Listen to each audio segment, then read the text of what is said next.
ఇది 5th generation air craft sir. కానీ sir ఇప్పుడు నన్ను అడిగితే సార్ యుద్ధ భూమి మారిపోతుంది సార్. అంటే నేను ట్రైనింగ్ తీసుకున్నప్పుడు యాజ్ ఏ సైనికుడిగా నేను ట్రైనింగ్ తీసుకున్నప్పుడు we are more into fighting and preparing for ground battle. అంటే భూమి మీద యుద్ధం ఎలా చేయాలి దాని మీద ఎక్కువ మమ్మల్ని నేర్పించారు సార్. కానీ ఇప్పుడు ఏ యుద్ధం భూమి మీద అవుతుంది మీరు చెప్పండి సార్. అసలు యుద్ధం భూమి మీద అవుతుంది అన్న విషయం మర్చిపోయారు జనాలు. ప్రతిదీ ఆకాశమే కదా sir. So 5th generation air craft, China is developing it 6th generation air craft sir. 5th already ఉంది, 6th జనరేషన్ ఎయిర్ క్రాఫ్ట్ చేస్తున్నాడు. సో అందుకే సార్ ఇప్పుడు మీరు నన్ను ఒక ప్రశ్న, మీకు ఎక్కడ ఫియర్గా ఉంది ఎక్కువ అంటే air force sir. Pakistan air force is very good sir, ఎందుకంటే వాళ్ళ దగ్గర అమెరికన్ సపోర్ట్ ఉంది. F-16 sir, F-16 is an excellent air craft sir. కానీ మన దగ్గర బ్రహ్మోస్ ఉంది కదా. BrahMos is not an anti air craft missile sir. It is not an anti, it is a ground missile. అంటే మనం సర్ఫేస్ టు సర్ఫేస్ అదంటే భయపడతారు కదా. భయపడతారు కాదని నేను అనట్లేదు. ఎందుకు అంత భయపడతారండి అంటే సార్ ఎప్పుడైనా సరే సార్ ఎయిర్ వార్ఫేర్ ఎలా ఉంటుందంటే సార్, ఎయిర్ వార్ఫేర్లో ఒక టర్మ్ వస్తుంది సార్, దాన్ని ఎయిర్ సుపీరియారిటీ అంటారు. అంటే శత్రు దేశము తన fighter aircrafts take off చేయనీయకుండా నేను ఆపగలుగుతా. ఎప్పుడు నేను రన్వే మీద బాంబులు వేస్తే పెద్ద పెద్ద గడ్డలు అయిపోతాయి. వాడికి టేక్ ఆఫ్ కి ప్లేన్ దారి దొరకదు కదా, వాడు ప్లేన్ టేక్ ఆఫ్ అవ్వదు. ప్లేన్ టేక్ ఆఫ్ అవ్వని ప్లేన్ ఎయిర్ క్రాఫ్ట్ ఎందుకు పనికి వస్తుంది సార్? ఎందుకు పనికిరాదు. వాడు టేక్ ఆఫ్ అయితే గాల్లోనే కొట్టే కెపాసిటీ ఉండాలి. ఇప్పుడు మన దగ్గర సార్ ఒక అంచనా ప్రకారం మన దగ్గర 41 స్క్వాడన్స్ ఆఫ్ ఎయిర్ క్రాఫ్ట్స్ ఉండాలి. కానీ మన దగ్గర 41 స్క్వాడన్స్ లేవు, చాలా తక్కువ ఉన్నాయి. ఈ 30s లో ఉన్నాయి, ఎర్లీ 30s లో నంబర్. కనీసం 10 నుంచి 12 స్క్వాడన్స్ ఇంకా తక్కువ ఉన్నాయి మన దగ్గర. ఇది కరెక్ట్గా మనం ఫిల్అప్ చేసుకోవాలి, అదొక విషయము. రెండవది ఈ 41 ఉండాలి అన్నది మనం ఎప్పుడో చేసిన క్యాలిక్యులేషన్. ఇప్పుడు బ్యాటిల్ ఫీల్డ్ ఎలాగైతే చేంజ్ అవుతుందో దాని పరంగా మళ్ళీ రీఅసెస్మెంట్ చేసి నిజంగా 41 సరిపోతాయా లేకపోతే 50కి వెళ్ళాలా 60 స్క్వాడన్స్కి వెళ్ళాలా అన్న క్యాలిక్యులేషన్ కూడా చేసుకోవాలి సార్. ఎందుకంటే ఇప్పుడు ఫైట్ అంతా గాల్లో జరుగుతుంది సార్. గాల్లో జరుగుతుంది కాబట్టి మన ఇండిజినస్గా అంటే మనం సొంతంగా ప్రిపేర్ చేసుకున్న 4th generation air craft, 5th generation air craft, 6th generation air craft ఈ 3 ఉండాలి సార్. మనం ఆమ్కా చేసుకుంటున్నాం కదా sir. So AMCA air craft is 5th generation air craft. కానీ ఇది రావడానికి ఇంకా 8-10 సంవత్సరాలు పట్టింది సార్. అప్పటి వరకు 6th generation air craft will be the trend. మనం ఇంకో జనరేషన్ వెనుక్కున్నాం. అప్పుడు మనం 6th జనరేషన్ స్టార్ట్ చేస్తే వాళ్ళు అప్పుడు 7th లో ఉన్నారు, మనం ఇంకా బ్యాక్ ఉంటాం. సో ఈ గ్యాప్ ఏదైతే ఉందో ఎయిర్ సుపీరియారిటీ గ్యాప్, దీన్ని తగ్గించుకోవాలి సార్. అంటే ఒక జనరేషన్ వెనుకున్నాం మనం 100%. పాకిస్తాన్ ధర ఎక్కువ ఉంది అంటున్నారు కదా మీరు. అంటే వాడికి అమెరికా వాడు ఇచ్చాడు కదా సార్, F-16s ఇచ్చాడు. అంటే వీడు తిరిగి డబ్బు ఇచ్చాడో ఏమి ఇచ్చాడో నాకు తెలియదు సార్, కానీ మొత్తానికి అయితే ఉన్నాయి సార్. అంటే వాటిలో వేసుకోవడానికి పెట్రోల్ ఉందో లేదో తెలియదు, కానీ బండి అయితే ఉంది. కానీ మనం ఏం తీసుకోకూడదు అమెరికా అంటే మనం ఎప్పుడు సార్ అమెరికా ఎక్విప్మెంట్ ఏంటంటే సార్, అమెరికా వాడిది ఒక పాలసీ ఉంది సార్. అమెరికా వాడు ఎప్పుడు టెక్నాలజీ ట్రాన్స్ఫర్ చేయడు సార్ వాడు. సో వాడు ఏమంటాడంటే ఎప్పుడు ఒక బయ్యర్ సెల్లర్ రిలేషన్షిప్ మెయింటైన్ చేయడానికి ప్రయత్నిస్తాడు సార్. అమెరికా వాడు ఏంటంటే అమ్మేవాడిని నేను, కొనుక్కునేవాడివి నువ్వు, అంతే. ఆ రిలేషన్షిప్ అంతే. అంటే ప్రిన్సిపల్ ఏజెంట్ రిలేషన్షిప్ అంటాం కదా సార్, ఆ రిలేషన్షిప్ మెయింటైన్ చేస్తాడు. కానీ రష్యా వాడు ఏంటంటే సరే మనం ఇద్దరం కలిసి మ్యానుఫ్యాక్చరింగ్ చేసుకుందాం, కొన్ని ప్లాంట్స్ నీ దగ్గర పెట్టుకో, కొన్ని ప్లాంట్స్ నా దగ్గర పెట్టుకుందాం అని చెప్పి జాయింట్ ప్రొడక్షన్ చేస్తాం. అమెరికా కూడా జాయింట్ ప్రొడక్షన్ చేయడు సార్, అదొక ప్రాబ్లం వాడితోటి.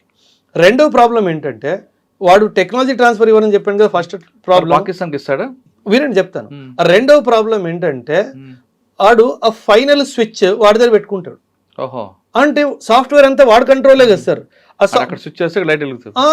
వాడు స్విచ్ ఆపేసాడు అనుకోండి, ఇక్కడ ఇంజిన్ ఆన్ అవ్వదు. సో మనకు అలాంటి ఆయుధం ఎందుకు సార్?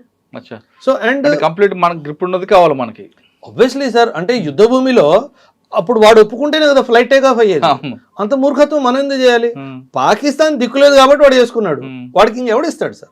అందుకే సార్ ఒకటి గుర్తుపెట్టుకోవాలి సార్, ఎప్పుడైనా సరే యుద్ధ భూమిలో మనం ఎవరి మీద డిపెండ్ లేకుండా ఆయుధాలని మనం సమకూర్చుకోవాలి.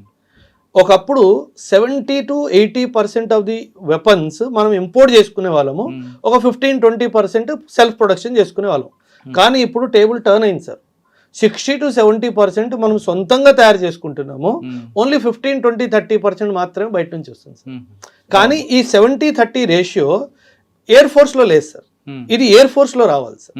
సో అక్కడ కనుక మనకు వస్తే ఖచ్చితంగా మన దేశానికి ఇంకా బలం సమకూర్చుకుంటాం సార్. భవిష్యత్తులో డ్రోన్లు ఇద్దాం, అది ఏ విధంగా ఉండిపోతుంది? భవిష్యత్ ఏంటి సార్, ప్రజెంట్ లో కూడా అవుతుంది కదా, కానీ ఇంకా పెరిగే సంఖ్య ఉంది కదా, చాలా దారుణంగా sir. In fact drone has change the battle field sir. కంప్లీట్గా మార్చేసింది బ్యాటిల్ ఫీల్డ్ని. మీరు ఇరాన్ మన ఇండియా పాకిస్తాన్ ఆపరేషన్ సింధూర్ అప్పుడు చూసినా సరే రెండు విన్నారు కదా సార్. మిజైల్ విన్నారు, డ్రోన్ విన్నారు, ఇంకేం విన్నాం? ఇంకేం వినలేదు సార్. ఎందుకంటే వాళ్ళ ఎయిర్ క్రాఫ్ట్స్ని మనం అసలు ఎగరనివ్వలేదు కదా సార్. సో ఈ రెండే కదా సార్. అదే కాదు సార్, అంటే టర్కీ లాంటి దేశము డ్రోన్స్లో చాలా మంచి నాలెడ్జ్ ఉంది సార్ వాళ్ళకి.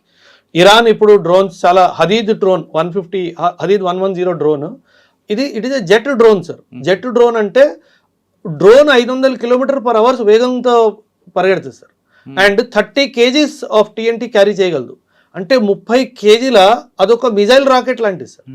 500 km/h స్పీడ్ వెళ్తుంది అంటే ఇంక దానికి ఆపడానికి లేదు. సో అలాంటి టెక్నాలజీ వస్తుంది కాబట్టి ఖచ్చితంగా డ్రోన్స్ రంగంలో అయితే మనం చాలా వర్క్ చేయాలి సార్. అటు చైనా, ఇటు పాకిస్తాన్, ఇటు బంగ్లాదేశ్, అటు మ్యాన్మార్, ఈ 4 డైమెన్షన్స్ని మనం అండ్ మొత్తం ఇండియన్ ఓషన్ని దృష్టిలో పెట్టుకొని డ్రోన్ మీద మాత్రం ఖచ్చితంగా మనం పనిచేయాల్సిన అవసరం ఉంది సార్. ఓకే, కానీ జమ్మూ కాశ్మీర్ బార్డర్లో శ్రీరాంపుర కానీ ఆర్ఎస్పుర ఈ ప్రాంతంలో ఎక్కువ డ్రోన్ ద్వారా వాళ్ళు డ్రగ్స్ కానీ వెపన్స్ పంపిస్తున్నారు. దాన్ని కంట్రోల్ చేయడండి. ఏదో అప్పుడప్పుడు అడపా మన వాళ్ళు వెళ్తున్నారు, వస్తున్నారు, చేస్తున్నారు, కానీ చేరాల్సిందంతా జరిగిపోతుంది ఆర్ఎస్పుర కానీ లేదా సాంబా సెక్టార్ అని. బార్డర్ చాలా పెద్దది సార్, 3300 కిలోమీటర్ల బార్డర్ సార్ పాకిస్తాన్ తోటి. ఎంతగానో అని ఆపుతాము. And it is all desert కదా సార్, ఎడారి. వాడు ఎక్కడి నుంచి డ్రోన్ లేపాడో, ఎక్కడొచ్చి ఆ డ్రోన్ పడ్డాదో. అంటే ఇక్కడ మీరు చెప్తున్న టెక్నాలజీ సపోర్ట్ కాకపోయినా లోకల్ పబ్లిక్ సపోర్ట్ తీసుకుంటే, లోకల్ పబ్లిక్ సపోర్ట్ ఒక్కొక్కసారి, నేను ప్రతిసారి అనట్లేదు, డబ్బులకు అమ్ముడు పోతారు సార్. అది మీ కరెక్ట్ పాయింట్. సో అదొక్క పాయింట్. అంటే లోపం మనలో కూడా కొంచెం ఉంది సార్, కొంచెం గొప్ప పేదరికమో లేకపోతే ఆ దురాశనో ఏమో తెలియదు కానీ ఏదో ఉంటుంది. బట్ ఖచ్చితంగా లోకల్ సపోర్ట్ లేకుండా అయితే అవ్వదు సార్. ఇప్పుడు పేదరికం ఉంది సార్, అంటే పేదరికానికి ముందు మనం ఎథిక్స్ మాట్లాడకూడదు అనుకుంటాం. సో అక్కడ ప్రాబ్లం వస్తుంది సార్. ఆ పేదరికం వల్ల వాళ్ళు ఏంటంటే ఇది నా దేశానికి ఎలా చెడు తీసుకొస్తుందో దాన్ని పసిగట్టలేకపోతున్నారు. వాడు ఆకలి ముందు సో ఆకలి ముందు దేశాన్ని అమ్మేస్తున్నాడు అన్న ఆలోచన వాళ్ళకి బహుశా రావట్లేదు సార్. సో దానివల్ల జరుగుతున్నాయి. నాట్ ఎవ్రీబడి సార్, బట్ ఖచ్చితంగా డెఫినెట్గా చాలా మంది అందులో ఇన్వాల్వ్ ఉన్నారు సార్. అది ఆ పాయింట్ని మనం క్యాచ్ చేసుకొని అటువంటి సిచ్యువేషన్ రాకుండా కనీసం మీకు దేశం అంతా చేస్తాం సార్. దేశం అంతా కాకపోయినా మేము మనం చెప్పే 4 బోర్డర్ల ఏరియాలో చేస్తాం సార్. అంటే ఆర్మీలో ఒక కాన్సెప్ట్ ఉంటుంది సార్, ఆర్మ్ ఫోర్సెస్లో స్ట్రాటజిక్ విలేజ్ అంటారు. స్ట్రాటజిక్ విలేజ్ అంటే ఏదైతే సార్ యుద్ధం ఎప్పుడైనా సరే సార్, ఆర్మీ ప్రిపేర్ అవుతున్నప్పుడు ఆకాశం అంతా బాగానే ఉంది కానీ గ్రౌండ్ అటాక్ కోసం ప్రిపేర్ అవుతుంది సార్. పాకిస్తాన్ మన మీద యుద్ధానికి వచ్చింది అనుకోండి సార్, ఎప్పుడైనా సరే మనకి జాగ్రఫీ చాలా ఇంపార్టెంట్ సార్. ఎప్పుడైనా గుర్తుపెట్టుకోండి సార్, వార్ఫేర్లో geography is very important. So కొన్ని విలేజెస్ ఎలా ఉంటాయంటే అవి కొన్ని మంచి హైట్లో ఉంటాయి. హైట్ ఉన్న విలేజెస్ని మనం స్ట్రాటజిక్ విలేజెస్లా భావిస్తాం. అండ్ ఏ విలేజెస్కి యాక్సెస్ దొరికితే వీడు మనం చాలా పెద్ద ఏరియాని కవర్ చేయగలుగుతాడో వీటిని ఐడెంటిఫై చేస్తాం. అలాంటి ఏరియాస్లో అండ్ రిపీటెడ్గా స్మగ్లింగ్ ఎక్కడైతే జరుగుతుందో అలాంటి ఏరియాస్ని మనము స్ట్రాటజిక్ విలేజెస్గా కౌంట్ చేస్తాం. అక్కడ హై ఇంటెన్సిటీ పెట్రోలింగ్ జరుగుతుంది సార్. ఖచ్చితంగా సార్, హై ఇంటెన్సిటీ పెట్రోలింగ్ జరుగుతుంది. అండ్ ఎవ్రీడే ఆల్మోస్ట్ ఎవరినో ఒకరిని పట్టుకోవడం కూడా జరుగుతుంది సార్. కానీ మళ్ళీ అదే మాట సార్, ఇంకా పేదరికం అదేనంటుంది. ఆ పేదరికం ఉన్న కుటుంబాలని వాళ్ళ ఆర్థిక అసమానతలు తొలగించి వాళ్ళకు కూడా ఎకనామిక్గా తీసుకొస్తే కొంత సపోర్ట్ ఉంటుంది కదా సార్. ఆశకు అంతుంది అంటున్నారా సార్ మీరు? లేదు కదా సార్, మరి అయిపోయింది కదా సార్ అక్కడే. అంటే సులువుగా వచ్చే డబ్బు ముట్టుకోవాలని ప్రతి ఒక్కడు అనుకుంటాడు కదా సార్. సో ఇంక అక్కడ అదే పని చేస్తాం. సో మనం దాన్ని పెద్ద టాస్క్ ఇదే. అంటే జనరలీ దీన్ని కాన్ఫిడెన్స్ బిల్డింగ్ మెజర్స్ అంటారు సార్. అంటే ఆర్మీ వాళ్ళు రెగ్యులర్గా ఈ బార్డర్ విలేజెస్కి వెళ్ళడము, వాళ్ళకి మెడిసిన్ సప్లై చేయడము, వాళ్ళకి క్యాంప్స్ కండక్ట్ చేయడము, ఎడ్యుకేషన్ కండక్ట్ చేయడం, అక్కడ నుంచే మిలిటరీ ర్యాలీస్ కండక్ట్ చేయడము, అక్కడ నుంచి యూత్ని తీసుకోవడం, కనీసం అక్కడ నుంచి యూత్ని తీసేస్తే ఏదో పని చేసేవాడు ఉన్నాడు కదా అని చెప్పి చేయడము, ఇవన్నీ చేయడం జరుగుతాయి సార్. అంటే మీకు మెయిన్ వార్ కన్నా మెయిన్ టాస్క్ కానీ వీళ్ళని మోటివేషన్ చేయడం పెద్ద టాస్క్. చాలా పెద్ద సార్. యుద్ధం ఈజ్ ఈజీ సార్, యుద్ధానికి ప్రిపరేషన్ ఇస్ వెరీ డిఫికల్ట్.